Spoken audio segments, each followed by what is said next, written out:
Ang video na ito mga kaubayan ay tungkol sa halamang gamot, yung pampakinis ng balat. Kasi po, ako po'y pauwi na at masyadong mga tinaman ako ng mga ali-alikabok kasi hinalughog ko ang kagubatan, naghanap ako ng mga halamang gamot.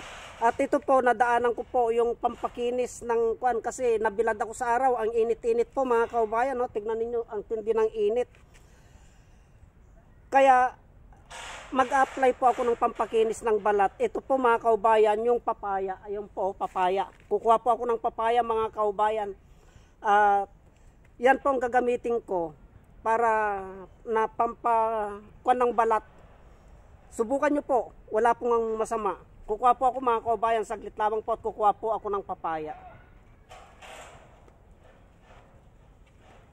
Ito na mga kaubayan, nakakuha na po ako. Ituturo ko kung paano ang proseso ng paggamit nito. Ganito lamang po mga kaubayan kasi i-apply ko na po para eksakto po pagdating ko sa bahay, maliligo na lamang po ako.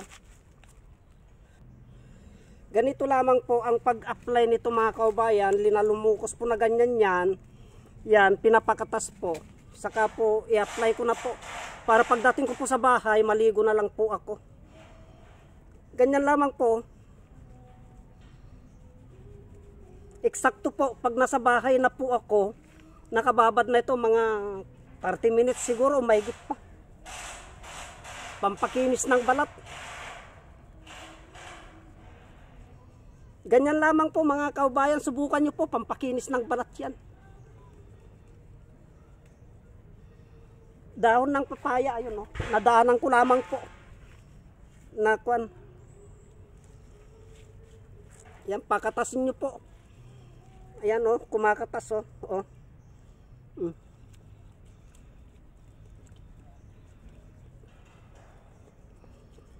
Para pagdating ko po sa bahay, mga kaubayan,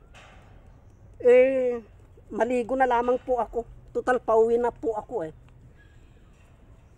Yan.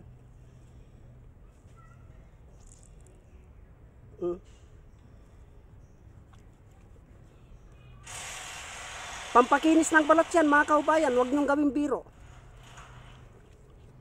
Totoo po yan.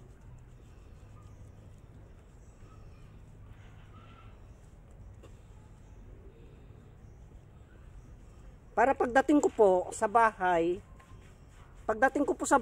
maliligo na lamang po ako. Yan po. Kasi tapos na akong magalughog dito sa kagubatan, naghagilap ng halamang gamot. At ako po'y pauwi na.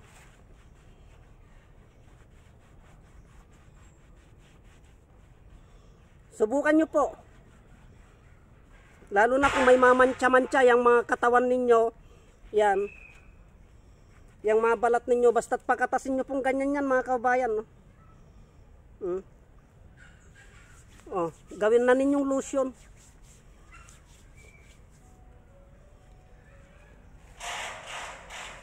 Ako, ginagawa kong lotion ito pagkuan eh.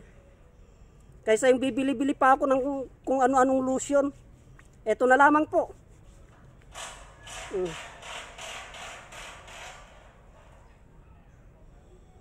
Ayan, nakababad na po. Pagdating ko po sa bahay, na kuan, diretso ligo na po.